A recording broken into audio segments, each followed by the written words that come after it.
इधर राघव चड्ढा, संदीप पाठक, अशोक मित्तल समेत 7 राज्यसभा के सांसद आम आदमी पार्टी छोड़कर उधर आपके सुप्रीमो अरविंद केजरीवाल पश्चिम बंगाल पहुंच जाते हैं। वो पश्चिम बंगाल में ममता बनर्जी की पार्टी टीएमसी का प्रचार करते हैं। इस दौरान अपने भाषण में, चुनावी रैली के अपने संबोधन में वो नरेंद्र मोदी सरकार पर खूब निशाना साधते हैं। ईडी, सीबीआई जैसी केंद्रीय जांच एजेंसियों को लेकर वो केंद्र सरकार को कटघरे में खड़ा करते हैं। आइए आपको सुनाते हैं अरविंद केजरीवाल पार्टी में हुई इस बगावत के बाद अपनी पहली जनसभा रैली को संबोधित करते हुए क्या कुछ कहते हैं। मोदी जी ऐसे चुनाव जीतना चाहते हैं क्योंकि वो ईमानदारी से चुनाव नहीं जीत सकते। मोदी जी के 3 यार, ईडी, सीबीआई, ज्ञानेश कुमार।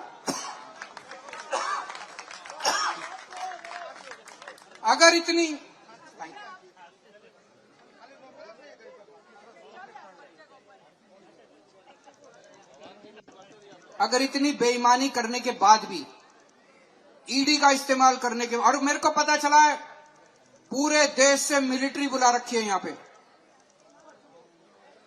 क्या जरूरत है मिलिट्री की भाई? बंगाल के लोग क्या आतंकवादी हैं? आप लोग क्या आतंकवादी हैं? आप लोग भी तो इंडियन हैं। ये तो बंगाल के लोगों का अपमान है, बेइज्जती है। 3.5 लाख मिलिट्री के लोगों को बंगाल में लगा रखा है चुनाव में। 3.5 लाख ऐसे चुनाव जीतना चाहते हैं। उनको क्या डर लग रहा है बंगाल में? मोदी जी को आने में क्या डर लगता है? अमित शाह जी को आने में क्या डर लगता है? अगर चुनाव में आने में उनको डर लगता है, मिलिट्री की जरूरत है, तो आपकी सेवा करने के लिए वो कैसे आए? इस तरह से चुनाव जीतना चाहते हैं तो इन्होंने ईडी लगा दी, सीबीआई लगा दी, ज्ञानेश कुमार लगा दिया, इलेक्शन कमीशन लगा दिया।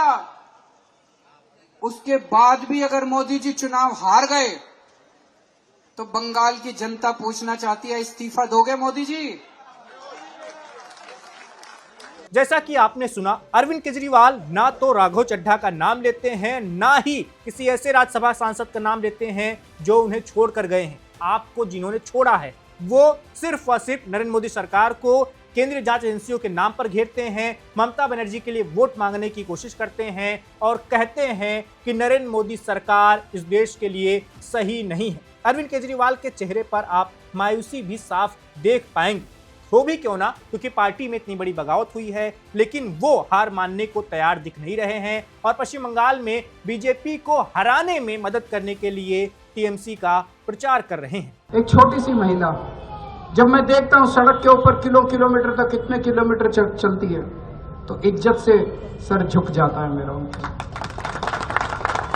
सारे उनके पीछे पड़े हैं, ED, CBI, central forces, Modi ji, पता नहीं बीजेपी के कितने मुख्यमंत्री यहां घर घर जा रहे हैं, कितने मंत्री उनके बीजेपी के घर घर जा रहे हैं। सारे एक औरत के पीछे पड़े हैं, अकेली औरत के पीछे, एक महिला के पीछे, छोटी सी बेचारी उसके पीछे पड़े हैं सारे, और फिर भी वो जीत जाती है और जीतेगी।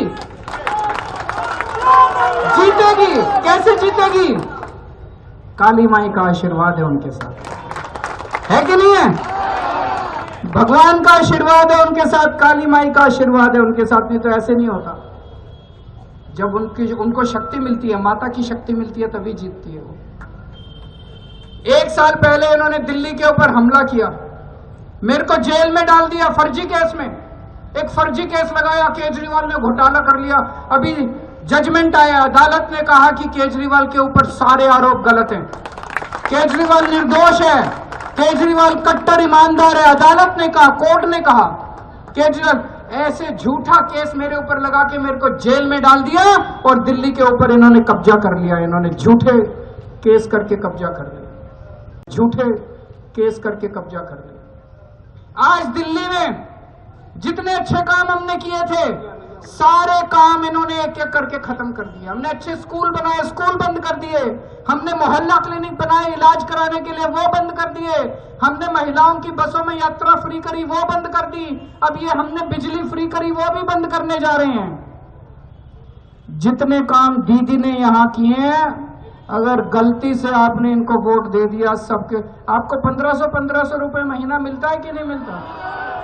बंद हो जाएगा अगर कमल का बटन दबा दिया तो। मैं बता के जा रहा हूं, आपके घर की महिलाओं को मिलता है कि नहीं मिलता? 1500 गलती से कमल का बटन मत दबा देना, बंद हो जाएगा। ये पहला काम यही करेंगे। और प्रधानमंत्री जो भी बोलते हैं केवल झूठ बोलते हैं, झूठ बोलते हैं और झूठ के सिवा कुछ नहीं बोलते हैं।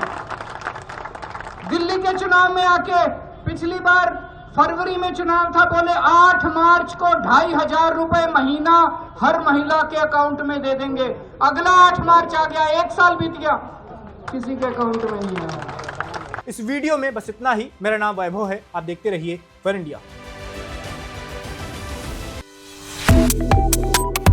Subscribe to One India and never miss an update. Download the One India app now.